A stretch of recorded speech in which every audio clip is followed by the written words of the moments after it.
I will talk about some opportunities that people miss in this part of the world for just one reason, for being single. It's not that they're incompetent, it's not that they cannot do the job or do what they're expected to do. People just make them miss opportunities just because they're single. People just deny them opportunities just because they're single. The first area I want to talk about is the area of being supported financially. Some people actually don't get supported because they are single.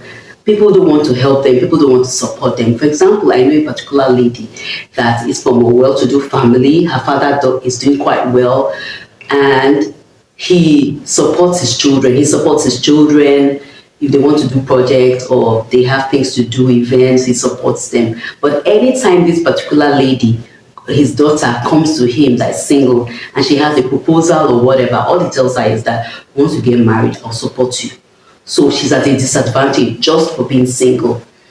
And of course, we're not supposed to be entitled. Nobody owes anybody anything. But for the fact that he helps his other children, why is it that he just decides not to help this particular child because she's single?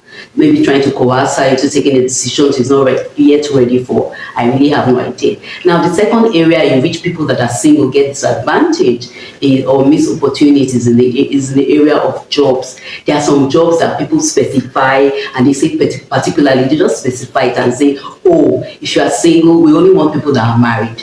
And I sometimes it makes me wonder. There was a particular job I was placing advert for them, and I looked at the list of vacancies, and one or two of them, they specified that the individual who takes that job must be married. And I did not see anything. There was nothing connected to the job description that would compel somebody to insist that only married people should have that job. It really beats me. I really don't understand why those things happen. Probably people imagine that people that are single are not responsible enough. Maybe that's it. The third area that people that are single miss is in the area of adoption.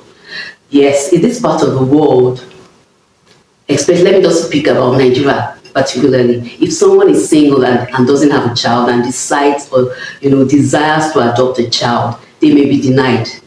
Last time I checked, it was only 2 states out of the 36 states and federal capital territory that allows people that are single to adopt. So you find out that in most of the states, people that are single are at a disadvantage. They can't adopt children. They are not even allowed to adopt children. And in some cases, when they're allowed to adopt, they insist on a particular gender. Like if you're a male, you have to adopt a male. If you're a female, you have to adopt a female. So there are always laws, stringent laws that prevent single people from doing things that they're expected to do. Let me even share one story to buttress this point of singles being denied opportunity or singles being discriminated against.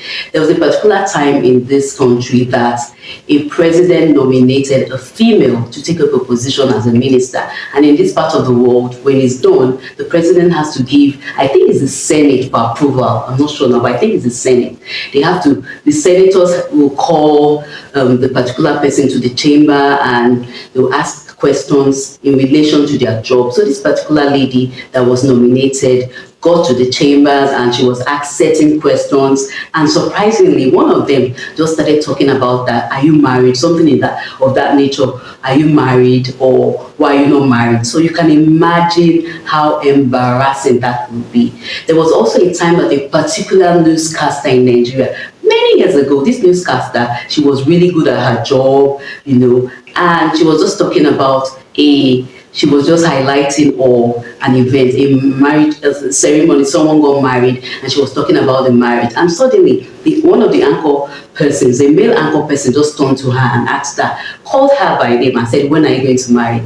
Even though she tried to hide it, I noticed that she was embarrassed. She wasn't happy with the question. So you see that people that are single, they are sometimes not respected. They are seen as not being competent enough. Even in the areas of looking for a house, sometimes if a single person wants a house or wants to rent a house, she or he has to go and pose like she's married. Maybe bring a cousin or a friend, or let's just go there. And she goes there, he goes there, and just to get the apartment, has to now act as if they are married. I really don't know how this works. Is it that if people feel that single people are irresponsible, or that they have loud parties, or that they may, maybe a single man may try to I don't know, may try to act funny towards their children, or a single woman might, I really don't know what it is, but I think it's not right. I think people should be given, should be judged on an individual to individual basis. You shouldn't be judged because you are single or you are married.